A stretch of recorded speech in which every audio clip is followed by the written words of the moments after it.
Ladies and gentlemen, podcasting since 2005. You're listening to Gamertag Radio. With your hosts, podcaster Hall of Famer Danny Pena, the always opinionated Paris Lilly, and from outside of the norm, Peter Toledo. This is Gamertag Radio.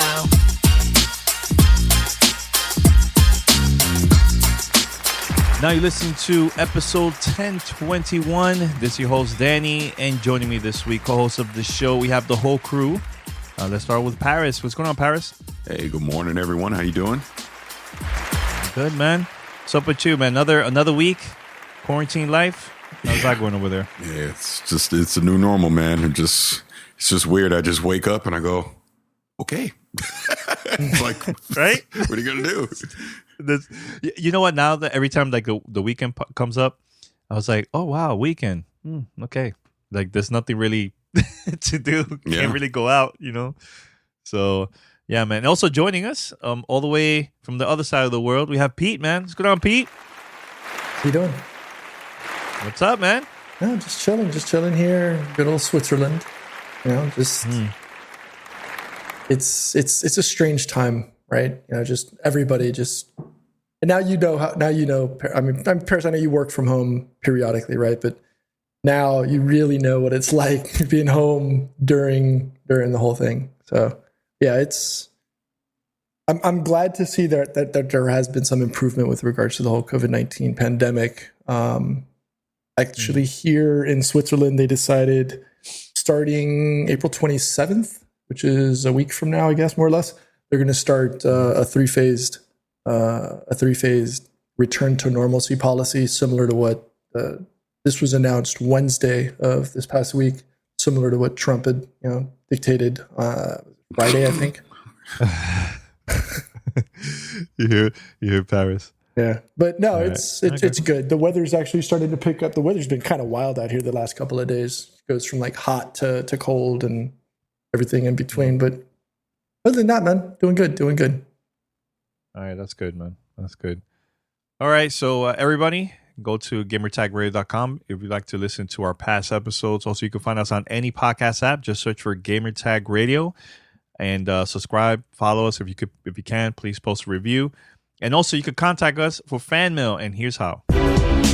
Send us your feedback or questions. Give us a call at 786-273-7GTR. Email us at fanmail@gamertagradio.com or leave a message on speakpipe.com/gamertagradio. All right, so a couple days ago, I know we were getting feedback. Everybody was like, hey, guys, can you talk about Sony? Can you talk about PlayStation? And the thing that we were saying to everybody, especially on our Twitch stream, we can't. There's nothing really to talk about until there's news. So recently, Bloomberg just posted an article from some sources that some new details about PlayStation 5. I know I sent this to Paris and also to Pete, and we're going to be talking about this on the show. So the first thing I'm going to bring up is there's a couple of things that they wrote in this article. So the thing is, it looks like PlayStation is still going to release this year unless this Xbox are going to delay their console release this year. Then most likely Sony might do the same. But it looks like Sony's not going to do that at all. So let's start with that. Were you guys surprised about that? Yeah, let's go with Paris. No, I'm not surprised. I mean, the fact that COVID isn't going to be the culprit for any type of delays. I mean, they're going to come out this year. It just makes sense for them to do so. Mm-hmm. What about you, Pete, from that part? And it is what it is at the end of the day. Not surprised that that there is going to be an impact. We've talked about it several times already.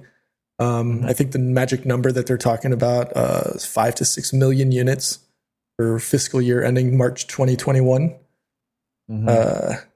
We know that there's going to be a delay, right? So wait. What do you mean? There's not going to be a delay. That's the point. We know. I'm sorry, maybe delay is the wrong word, but I think we know that there's going to be a shortage regardless, right? Those things are going to sell like hotcakes immediately. You don't think so? Really? Well, I think if you get into the second part of what they're saying, this maybe there necessarily won't be, which is part of why Sony's what they're doing. Is it sounds like it's going to be more expensive than they want it to be, which is part of why this is happening, because they can't get it down to their magical price that has been a proven seller. It's going to be more expensive.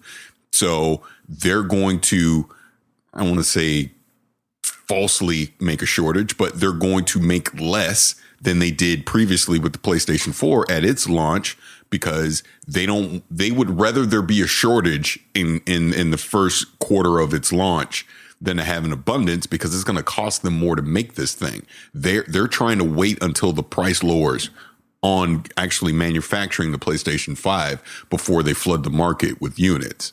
So in that sense, yeah, there'll be a shortage, but they're the reason that there's going to be a shortage. And I guess their worry is, if, I don't know if we're just jumping into this now, if what the rumor said, it could be anywhere, from 449 to 549. So let's say it's on the high end and it was 549. I don't think it will be, but let's just say it's 550. I mean, only your truly diehards are going to go grab that thing at launch, because let's also remember, COVID may not affect it being made, but it's going to affect people's wallets that would buy it, right? Because we're literally going through a global economy crisis right now as well. So not as many people are going to have that disposable income. So sure, your super diehards are probably going to run out and buy this thing if it was 550, but maybe other consumers that, look, they've been hit hard, financially, are like, look, my PlayStation 4 looks pretty good right now. I think I'll hold on to this thing. You know what I'm saying? So yeah, I think that all factors into it. Yeah. Now, P, you want to say anything about that before I start asking some questions, or no? No. Go ahead. Let's just keep going with the conversation. Yeah, the question I have for you guys, especially for you, Pete, because Paris just said this, like, if, let's just say this is $499 for both consoles, is this going to hurt Sony, or this is going to benefit Sony for just having it at that price, $499? Let's just say $499, make believe. I mean, thinking now more, as long as the prices are consistent across both, I don't see there being a massive directional shift. What Paris did say is true, though. People are probably going to be a little bit more mindful, of what they spend with the whole want versus need, right? Especially now in this current situation. What's the number on unemployment? I think it's like 18, 20 million. No, 22 million. 22 million unemployed. That's going to take a considerable chunk out of the consumers. But remember, that's not just the United States. We're talking globally. So yeah, how much of that will be offset by the rest of the global market? It's kind of hard to say. But 500 at the end of the day is still a lot, right? I think parents, especially, because those are the ones that'll be buying them for little Johnny and little Julia, but they're probably going to redirect towards the less expensive versions if it's not the Xbox One X or the PlayStation 4. Those that are trying to get into the next gen, you'll probably see a lot more of the upper middle class people, or the middle class and up, going up, those that have the disposable income that can do so. But I don't know. I just don't. It's gonna be a challenge if they're trying to hit that 7.5 or 8 million that they sold with the PlayStation 4. If they're trying to match that number.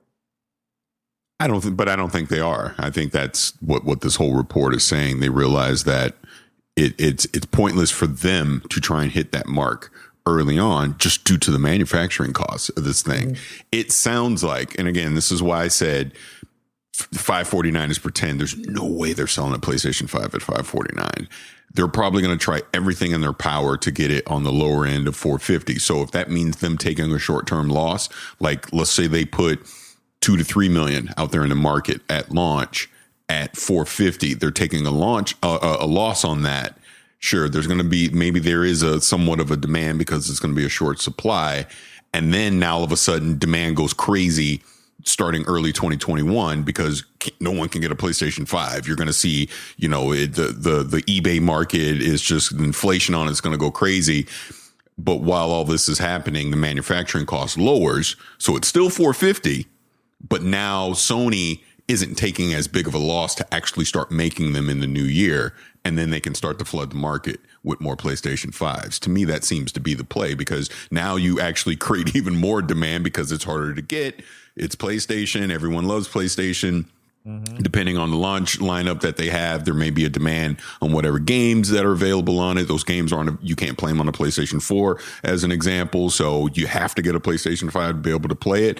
But they protect themselves as a company because they're not taking a huge loss to have a bunch of PlayStation 5s, you know, just sitting in a warehouse somewhere that people aren't buying because they aren't buying them because of COVID. You know, it's all circular in that way that it's all, you know, it's like a symbiosis.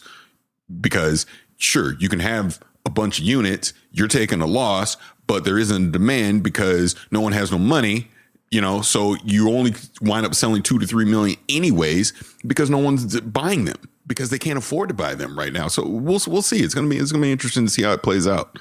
Yeah, and believe it or not, guys, like I think the fans are gonna buy this right away, even before buying an Xbox One, just an Xbox Series X, just because PlayStation brand is so strong during this generation and a couple of generations ago. I think Sony could charge $450, $500, and people still gonna buy it, man. Like I remember when the PlayStation 3 came out, how much was it? Was it $600 at that time when it first launched? There was actually people buying it for $600. I'm like, wow.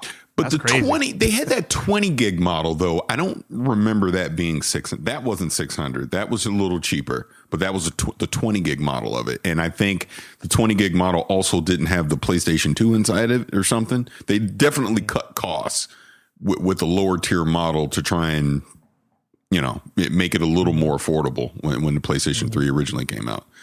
Yeah, and it looks like that Sony, according to this article, it says that Sony is really confident with their launch titles. And now I'm thinking like, what type of games are going to release, man, for this, man? Like, what will be the game that will be the highlight, the big game for the PlayStation 5 if it comes out that day for Sony, for you guys? We don't know. We don't know yet. I mean, that's guessing, make believe. Lineup anyway, so.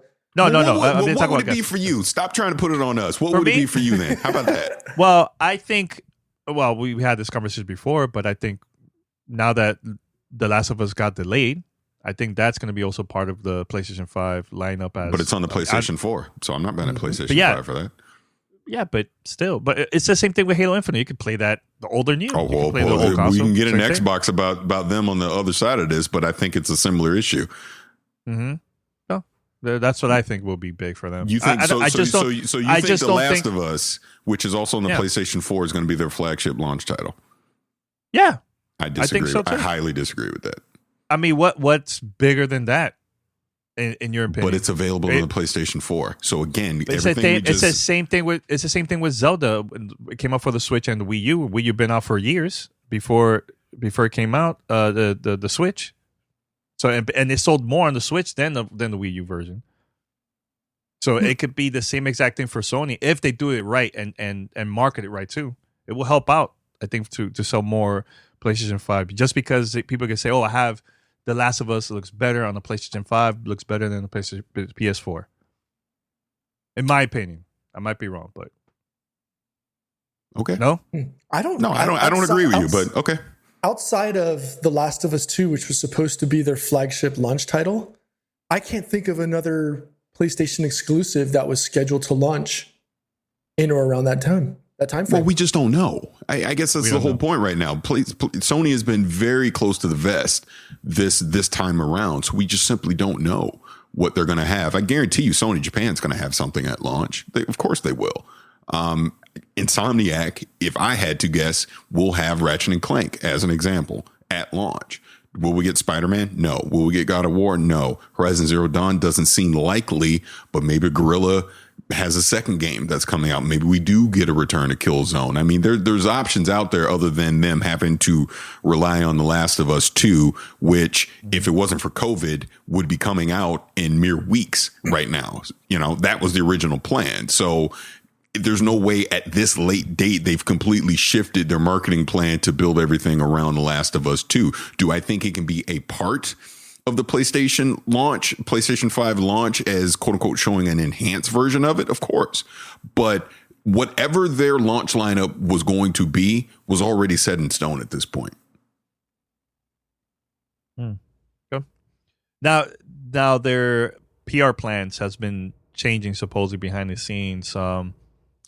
It looks like, in my opinion, it looks like they might reveal more right before June. So maybe Sony might reveal some stuff about the hardware in May. Do you think it's possible for them to also have like 2 events similar to what they're saying about Xbox? I could see that with Sony. I mean, right. I mean, we're in speculation, rumor talk radio here. Yeah, quarantine talk continues. So it wouldn't be surprising. They've already tried to counter Microsoft's news cycle last time when they had the announcement of the controller, right? So I wouldn't be surprised to see them try to preempt Microsoft's, May hardware, their hardware reveal discussion with. It's probably commonplace practice now. So I wouldn't be surprised. And obviously we all know that June is what was scheduled to be, E3, that being canceled. So now everybody had to pivot and do their own, digital, presentation for their respective products. I would not be surprised. And Paris, do you feel the same? Do you think they should just do 1 event, 2 events? For Sony, or way after Microsoft? It's hard to say. I mean, they do need to completely flesh out. They need a reveal for the hardware, clearly, right? We need to see what the PlayStation 5 is. If you go back to 2013, the way they did it without actually showing the physical PlayStation 4, they pretty much did a hardware reveal in February of 2013, and then obviously followed it up with E3 $399. Everyone goes crazy with the games, and then they actually showed what the physical PlayStation 4 looked like. They've taken a different approach this time. The reveal that Sony did was originally supposed to be a GDC talk, so I don't think it's the same. I know they did the Wired magazine article where they kind of talked more about, the hardware and the specs of what the PlayStation 5 is going to be. They've shown the controller, things like that. So, I mean, it's all digital now. They have a captive audience. I mean, they could just do one big giant reveal, I guess.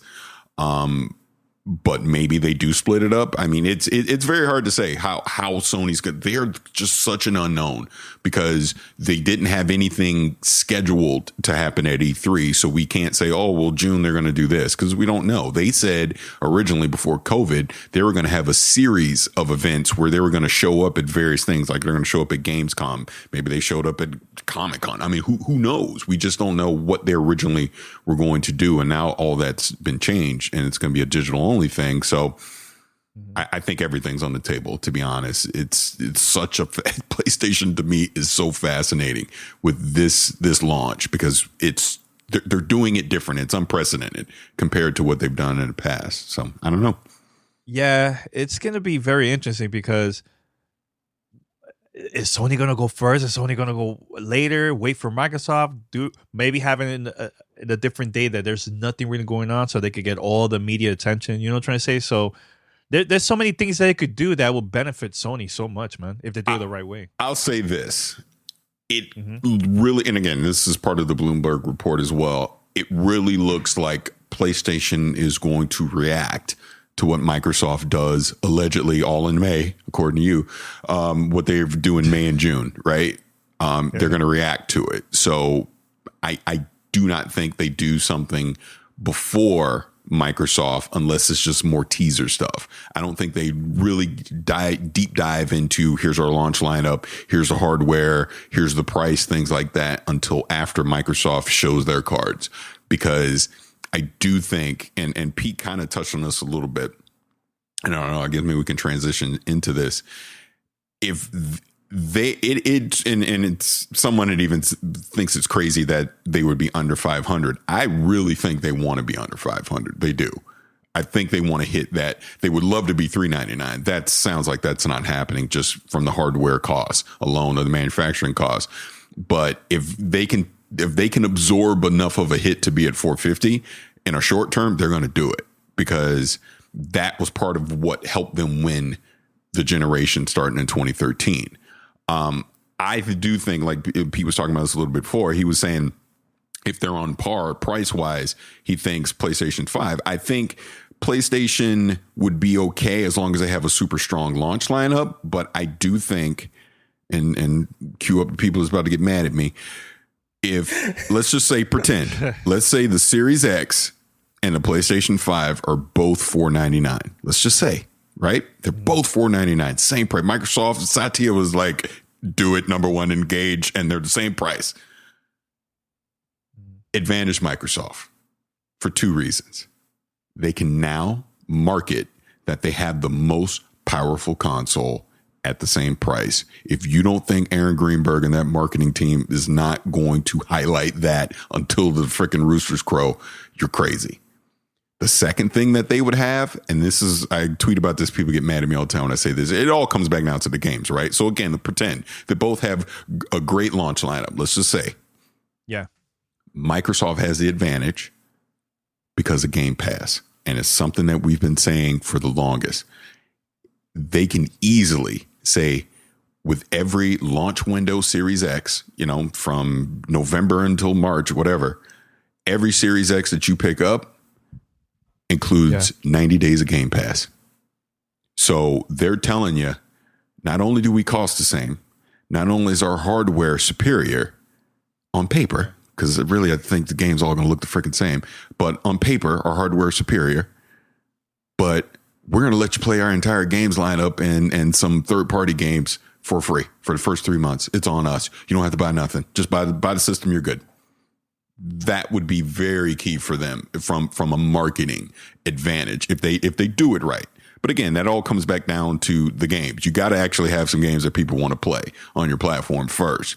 Then that's when that would actually matter. So again, all this is fascinating. This is why I think you've not seen the PlayStation 5. This is why I think they've kept everything close to the vest, because they can't overprice this thing, or they lose one of their biggest advantage that they've had the past 7 years, and that's price. Now, Paris, what about PlayStation Now? Sony could easily market through the same exact thing and say, "Oh, you get it for 3 months for free." No, what? It's the same thing. Come on. PlayStation Now is nowhere near on par of what Microsoft has done with Game Pass. I mean, look, we're in quarantine, so people go ahead get mad at me on Twitter. I really don't care, but I've been saying this since they've launched Game Pass, which I think was 2017 or whatever, and even take it back to 2016. Microsoft tapped out on this current generation. They did. They were like, "Oh, we waved a white flag. You win, PlayStation. You got it. We can't compete." And even Nintendo done snuck up in there and surpassed Microsoft's generation as well. They've been building to this moment. They have the services, the hardware. They're building to this moment. That's what it has been the past 3 to 4 years for Microsoft. So if you look at the way that Game Pass has evolved over this period of time, it's to the point now where I won't say you're a damn fool, but you're a damn fool if you don't get Game Pass. If you're an Xbox, if you're invested in the Xbox, why wouldn't you get Game Pass? They're giving you their entire first party lineup, day and date of launch. You're getting some big third party games to also be included. You're getting some indie things. It's to the point where if you have Game Pass, it's like, all right, I want to play Halo good. I want to play Forza good. I want to play Gears good. If I want to play a Nier Automata, if I'm saying that correctly, I can. Great game. Right? Great you know game. what I'm saying? It's like they're even allowing you to dip into a back catalog of these games that from the past that you probably missed. Right. So PlayStation Now is nowhere near ready to compete with something like that. If they tried to compete with that now, they'd be rushing it and they'd F it up, because that's not been the strategy for them. The strategy for PlayStation has been, we have a very strong exclusive games lineup that you want to play and you are willing to spend $60 per title to play. And that is true because PlayStation clearly the past 7 years has had the best exclusive gaming lineup. I mean, Nintendo's catching up. I mean, on the back end here with the Switch, but just over since 2013, without question, it's been PlayStation because they have the games. And that's when I think about going into this next generation. You goddamn right, I'm going to get a PlayStation 5 because guess what? They're going to have games that I want to play. And they were the only place that I can play them. And that's their strategy. And it's worked. So I see no reason that they would change from that. Yeah. And the key thing of all this is the partnership that both companies are going to have with third-party companies. So I think in order Xbox Game Pass to succeed even more, Microsoft has to have really close relationships with third-party companies to have those games also available there on day one for the launch of the Series X. Or if you still have the old console, you can still play all those games too, you know? And I think Sony has that relationship, just has always been like that with them for years. Sony could do the same exact thing and make PlayStation Now slowly better, I think, and learn from the stuff that Microsoft has been doing. Because look, if you go back when this whole battle, what was happening around that time during the Xbox 360 days and PlayStation 3, Sony was the one that actually changed the game when it comes with online, where you're a subscriber, you'll get 2 games for free every month. Yes. Remember that when it first started? That was all Sony. So Microsoft, that managed them to change their strategy on that too for Xbox Live. And now you see that if you're an Xbox Live Gold subscriber, you will also get two free games for free to download. You know, so I think by Microsoft making these changes with Xbox Game Pass, I think that's going to pressure Sony to do the same exact thing for PlayStation Now and have first-party games available on day one into the service. Personally, I think that could happen. Right now, Sony's saying no, but it's going to happen in the future, man. They have to do that. No, they don't. Think just right now, you're saying no, but they are going to do that. I think they are. But you're just making an assumption. Again, Yeah, they're the leaders. They've done nothing to change that narrative right now, right? They've not misstepped. Yeah. You're basically saying there's going to be a misstep in here, or that Microsoft's going to get a huge advantage that's going to force their hand. As it stands right now, the only place I can play Uncharted, God of War, The Last of Us 2, Horizon Zero Dawn, the list, Ratchet and Clank, the list goes on, Spider-Man, etc., is PlayStation. That is strong. You know, I tweeted this yesterday, and of course everyone gets mad when I say this, but this is the freaking truth. Microsoft has had good to poor exclusive games this generation. They've had nothing great. And you get mad at me. I get it's all opinion, but the sales numbers bear out that, yeah, that's absolutely the case. When it comes to critical acclaim, that is the case. Name me the generational, oh my God, I can't wait till the next gen version of this comes game that for Xbox that happened this generation. It didn't happen, you know?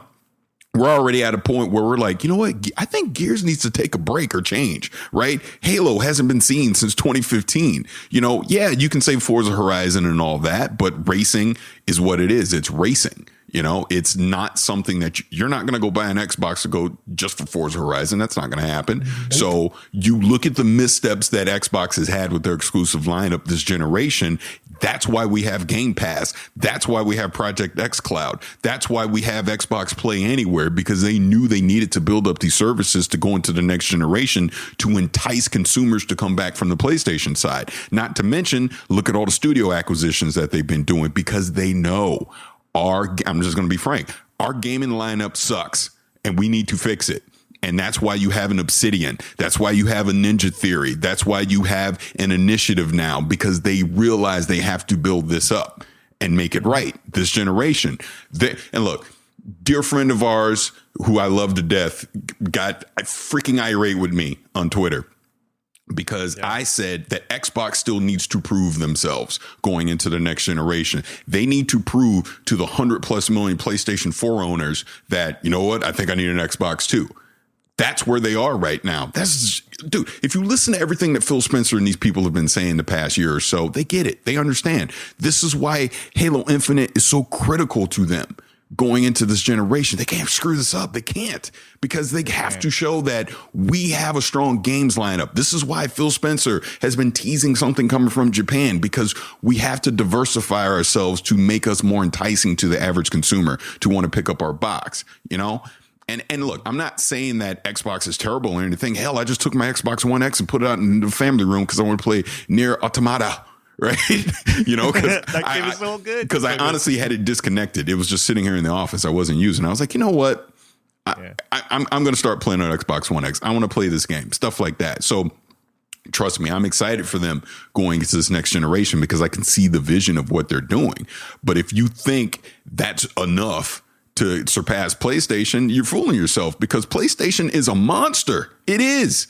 And PlayStation, they're not taking the arrogant approach that they did back in 2006 or whenever it was, a PlayStation 3, because they're trying to everything they can to not overprice this PlayStation 5. They want to keep it as consumer friendly as possible. Pair that with that strong exclusive gaming lineup that they have.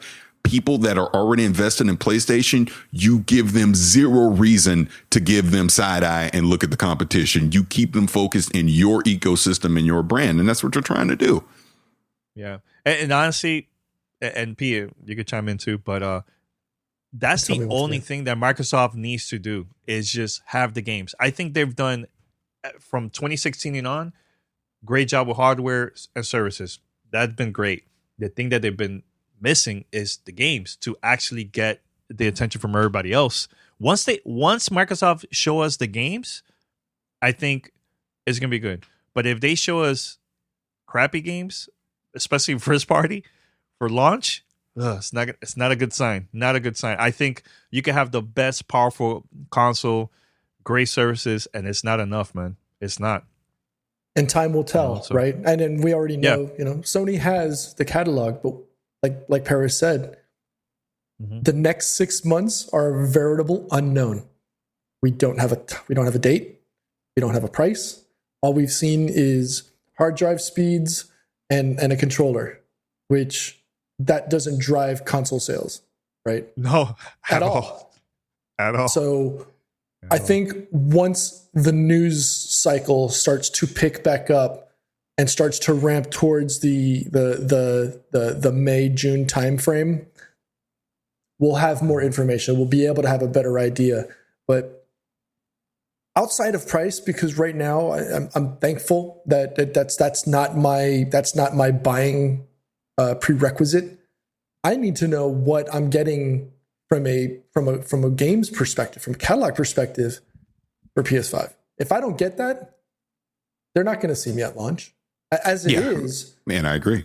As it is, I don't need to go into a console, whether it's Microsoft or Sony right now. I play on PC primarily. There is no driving force from a game perspective to make me say, well, even though I have this amazing gaming PC, I need to go get this now. But see, that's where I disagree with you slightly, Pete. And trust me, I get exactly what you're saying, because I think you and I are both in the same boat. And I think that's because you play console games more than I do. I have become the dedicated PC guy. So. But the reason I say I slightly disagree, I'm getting a PlayStation 5 for Spider-Man 2. You can kiss my ass if you think I'm not doing absolutely. that. 100% I am. You know what I'm saying? I'm getting a PlayStation 5 to play the next version of Uncharted. I'm getting a PlayStation 5 to play Horizon Zero Dawn 2. I ain't waiting 3 or 4 years till it comes to PC, because I want to play it now. That's kind of my point. So now there may not be a game at PlayStation 5 launch that I want, but I guarantee you in the first calendar year, they're going to have something that I want to play, and I will go out and get a PlayStation 5. That will 100% happen. And I guess that's kind of the point that I'm making overall when I talk about PlayStation. You may not have people that gets it day one at launch, especially if it costs too much in the current financial climate we're in. But of those 100+ million people that already have a PlayStation 4, I guarantee you there's at least one game incentive to make them say, in the first couple of years, I'm upgrading to get a PlayStation 5. There's something there for them. That's my point. They have the back catalog now of trusted exclusive IPs, that there's something there for someone to go get. Whereas, again, go ahead and get mad at me, Xbox people. I don't think that's the case with Xbox right now, because trust me, as much as I've loved Gears over the years, as much as I've loved Halo over the years, Forza, things like that, Fable, I'm good. I'm good if that I don't play them again. I'm honestly good. You need to prove to me that Halo Infinite is going to be that genre defining new take on the first person open world shooter, whatever the hell it's going to be, that I want to come back and play the Chief. And I love the Chief and I love that world of Halo, but you've been screwing it up the past few years. So now you got to prove it to me that I want to come back. As much as I liked Gears 4 and 5, those were I played it and I'm good, I'll move on kind of games. I'm good. Fable, I don't even know what the hell Fable is anymore. We'll see when it comes out. You know, that back up. you got to show me that Perfect Dark's gonna happen. You got to show me a Banjo. You got to continue what Obsidian's done with the Outer Worlds, things like that. You got to show me. That's where I am with Xbox. Show me.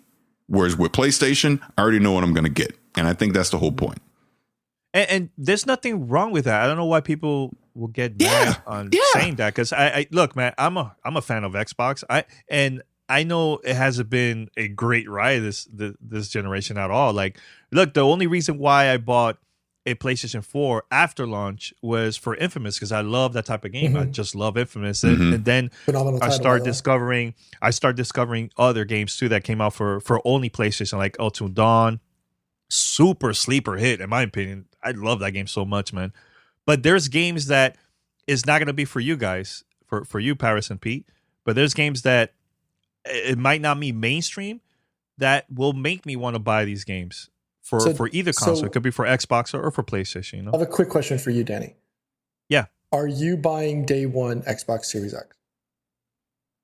It depends. I don't know. It depends how my situation is around that time, because Right.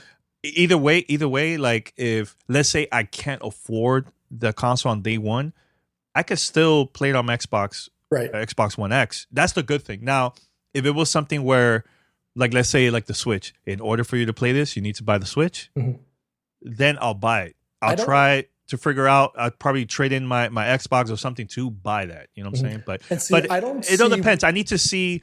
I need to see what other plans for launch and what are the plans for like features and all that stuff for Xbox. Like, let's say for the controller, the new controller that is coming out for the console. Can I use that same controller on Xbox One X Why or S? You? Like, that's what I'm saying. This goes to your comment about the Switch, which is actually goes back a couple of episodes ago, and I was re-listening to an episode, and I was yelling at you while I was on a walk on one of the earlier episodes. You said that what if there's a game that you can play on it's exclusive to that platform console version, right?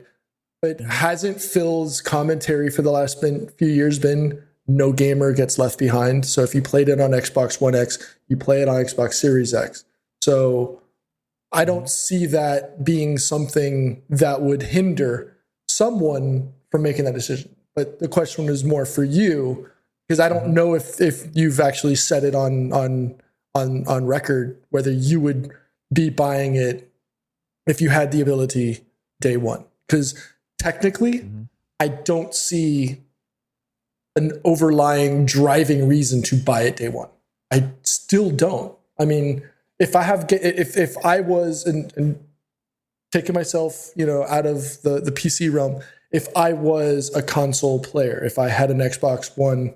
I mean, I sold mine, but if I had one and it was on the table, I don't see a driving reason to go day one to go get one. There's not enough change. There's not enough of a version or feature change that makes me say, I'm out. I got to go get it day one. On the real, I think this is the first time that I'm not going to feel left out.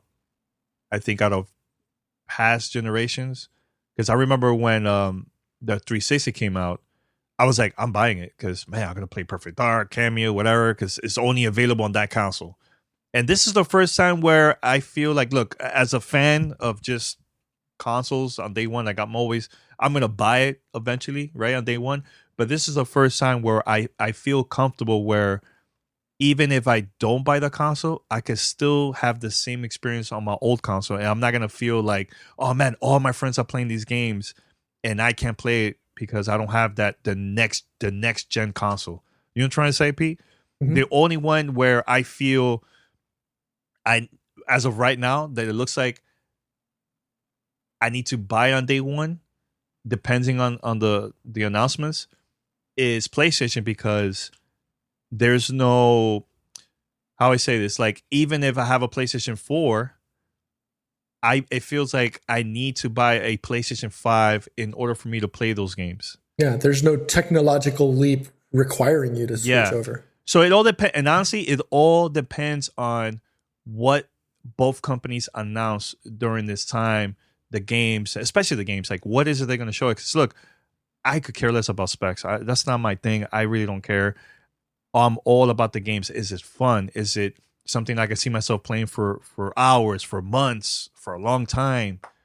That's the thing that if I'm going to invest in something, it's because of the games, not because, it's a powerful console, you know? Well, see, again, this is, we've been saying this for the past year anyways, but I'll reinforce again. This is why Microsoft's strategy going to the next gen, they care more about you being a Game Pass subscriber than they do you running out and going buying the brand new Series X, or if Lockhart happens or whatever the case. Yep. That's why you're seeing an Xbox One X now down to $299 retail. You can get it even cheaper if you look around, because they're banking on, all right, I have an Xbox One X already. I'm going to be able to play their entire launch lineup on it. We already know third party, they're not going to make anything exclusive to these next gen consoles. So the third party games are going to be available on it as well. Like you just said, you don't care about specs. The person that doesn't care about 4K and 60 frames per second and all that, and they already own an Xbox One, they don't need to go get a Series X at launch. They can keep the hardware they already have, subscribe to Game Pass, and Microsoft wins. That's what they're looking at. That's what they're trying to do. They're trying to become a services company that will also provide you hardware versus it's hardware first, then services next. That's what they're looking at. That's the strategy that they're banking on as we go into the next generation, that, like Pete and I, this monster to the right of me right now going to play every damn thing that Microsoft puts out this generation. I'm good. Hey, look, Halo Infinite, 4K, all the frames, ray tracing, everything.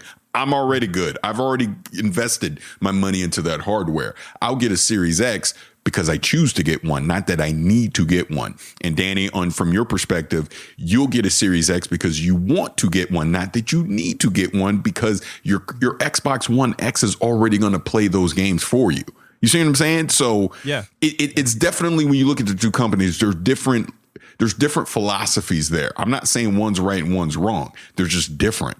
PlayStation is banking on, you're going to buy a PlayStation 5 because you're going to want to play our games because this is the only way you're going to be able to play these new games. We ain't letting you play freaking, I don't know, Ratchet and Clank 12 on a PlayStation 4. You better go get a PlayStation 5 if you want to play that. You see what I'm saying? So yeah, it's just different. We'll see which one is right. I don't know, but it's clearly different on the approaches they're taking. And believe it or not, this is the generation that crossplay is going to be the most important time for that. That feature is going to be super important because the thing that I love the most is playing with my friends and family when I play games. So especially now, like a game like Call of Duty, I could play with you guys on your PC and I'm in my Xbox and we're still talking crap and having fun and enjoying it. You know, like it doesn't feel like I'm left out from the experience. I think we need to see more of that, especially in this generation, and more than ever. Remember, Phil said it in 2016 at the last thing he said at the E3 press conference of 2016. No one gets left behind. That's what he said. I mean, anyone can go, because look, I've been watching them all. You go back and watch what he said. Quarantine life. Yeah, quarantine life. That's what he was talking about. That, like you brought up the thing with the controllers and all that. Your Xbox One controller is going to work on the Series X.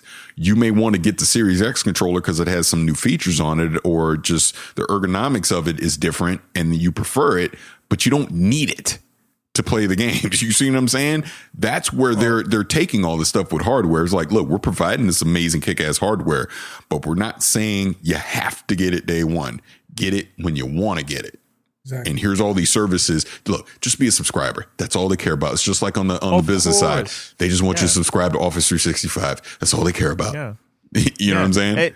And this is a perfect example on why a service like that it is important, especially now with all this crisis that people just don't have the money to go out and buy a $60 game. Just pay $10 or even $1 if it's your first time, and look at all these games you could download while you're at home, not going out. You know, like that's. I'm telling you, I'm wondering like how much new users have subscribed or service like PlayStation Now and Xbox Game Pass because of all this. Because look, right now, I can't go to the store to go and buy a game physically, right? Everything is so far digital, or unless you buy through Amazon.com or something like that, you know, right, through mail. But yeah, I'm super curious about that, man. Super, super curious. So, anything else about this? Good. No, I mean, man, I think. Wow, I can't believe we spent an hour. I wasn't even looking at this. Yeah. Wow. Holy crap. That's awesome. No, it was I think it was a great discussion. I think overall, it looks like we agree with all of this right now. Surprise. All three of us, we agreed on something. I know, right? No, but this is a great discussion. I think this is important because I think sometimes people are caught up with just the brand loyalty stuff and just they don't sit down and actually analyze like, oh, but how basically at the end of the day, it's good for us consumers when you see these type of competitions. It is. If there's no competition, we're the ones going to be hurting, man, at the end of the day. And all these companies are going to be just getting this money and just doing whatever they want because there's no competition. I love this competition thing going on, man. You know, now, it makes us think what to buy, what to do. Is there something that either of the platforms is not doing that you think is an important feature that should be added? That's a great question. I mean, I think the obvious is obviously Sony needs to do something. Hold on. Let me retrace that step there. They don't need to, but I think it's desirable and it's missing from their service offering something similar to Game Pass. The only reason they don't do it is because they don't need to, right?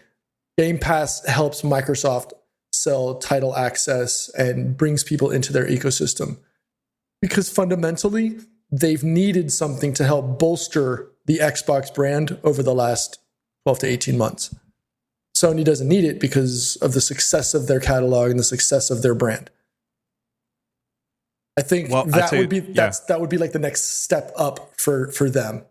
I don't know from Microsoft. I think Microsoft is actually hitting those steps is because I think they've actually started looking at the 12, 18, 24 month, post-launch schedule to say, okay, this is what we need to do. This is what we need to do. But from what's missing from a Microsoft side, from a feature, is the bigger question, right? Well, I tell you this: what I think Microsoft is missing out as of right now, April 2020, is having that like a first party studio in Japan, which Paris asked that to Phil during our interview. Like that's the thing, in my opinion, has been lacking so much this generation. If you go back to the 360 days. There was some good games, man, that came out for the 360, developed in Japan. Ninja Gaiden, Lost Odyssey, Blue Dragon. There was a lot of cool games, man. And this generation, there was none like that. None. So that's the thing that I think that's something that we need to see the next generation for sure. Paris, you agree? Yeah, for the most part, I agree. Yeah. I mean, I guess just going back to what Pete was originally saying, I mean, that's the key. PlayStation doesn't have Game Pass, but they don't need Game Pass. That's really what all it comes down to. And I mean, they've done nothing to change that conversation as we go into the next gen, but it's going to be interesting to see what their launch window lineup looks like that's exclusive to PlayStation 5. What has their studios been working on in secret that they're going to have ready at launch? Like I said, I fully expect something from Insomniac, Guerrilla, and Sony Japan at launch. It'll be interesting to see what else joins it. Oh, before we wrap this up, I know that Microsoft announced their Xbox One X Cyberpunk theme console that's coming out with the controller, and the design looks it looks all right, whatever. Not my thing. But it's interesting that this is coming out in June, and I know the conversation we were having before is that Microsoft is trying to get rid of the Xbox One X this generation so far. $299. By the way, do you know the price for that console? Do you guys know? They haven't said yet. They just said June. They haven't said? But if you go to Xbox.com, it's still being hacked, and it still says come back in 1 day. So I don't know if they're going to actually allow people to start pre-ordering it, put a price, if it's still tied into that, or if it's something else. We still don't know. But the ARG portion of it has been solved, and it did reveal the controller and the console, which unfortunately was leaked ahead of time. Right. Yeah. Interesting. Yeah, I think Xbox is trying to just get rid of the Xbox One X. Yeah, and I don't think we'll see a pre-sale availability until they announce that, right? Because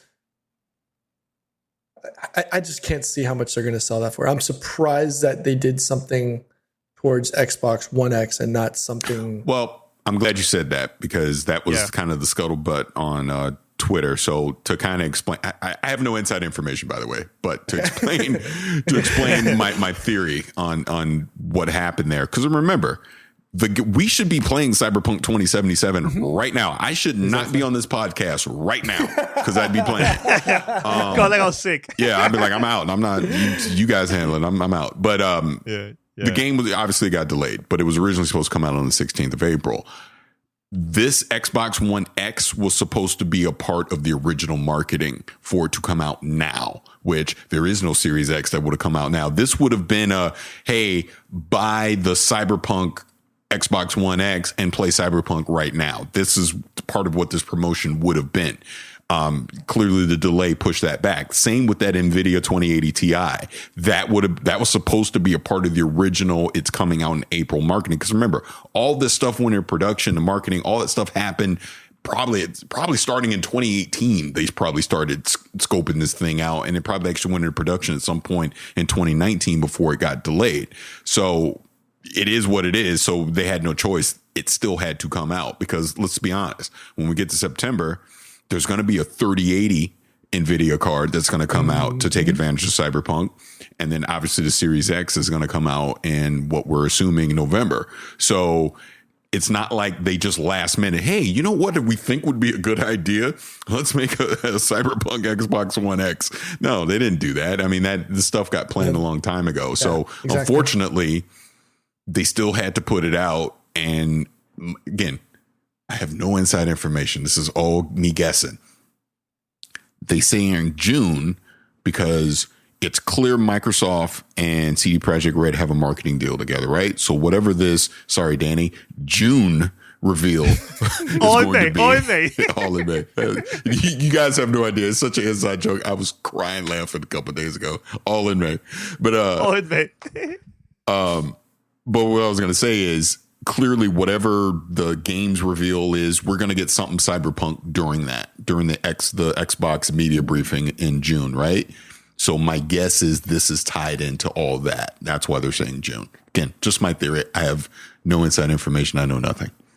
Yeah, he repeat that like 3 or 4 times just to make sure. No. Here's why I have to say that. I have to say that because earlier this week on Twitter, I was speculating, and someone from CD Projekt Red responded to me to let me know, look, we ain't showing nothing on the 16th, and all the Cyberpunk community picked up on that tweet and was tweeting it out and all that stuff. So I just want to be crystal clear when I say something that I don't know anything, because I'm not trying to. People will put it on YouTube and say, well, Paris over at Gamertag Radio says that Cyberpunk is I don't know nothing. Yeah. Look, man, people also got to understand, this is all quarantine talk. When you're stuck at home, you start thinking of all kinds of theories and stuff that might happen. Sometimes it might not happen. Sometimes it might. Who knows? So it's just a conversation. So I completely understand. Anything else besides that from you guys, from us? No? I don't think so. Okay. All right. So let's wrap it up here. Thank you for listening to episode 1021 here, Gamertag Radio. Remember, head over to any podcast app, search for Gamertag Radio, subscribe, follow us, post a review. It will help us out a lot. And also, if you would like to be part of Fan Mail, here's how you could contact us. Send us your feedback or questions. Give us a call at 786-273-7GTR. Email us at fanmail@gamertagradio.com or leave a message on speakpipe.com/gamertagradio. All right. And thanks everyone for listening and also watching us on Twitch here at Gamertag Radio. Until next time, we're out. Peace. Thanks for listening to Gamertag Radio. Be sure to like us on Facebook and follow us on Twitter.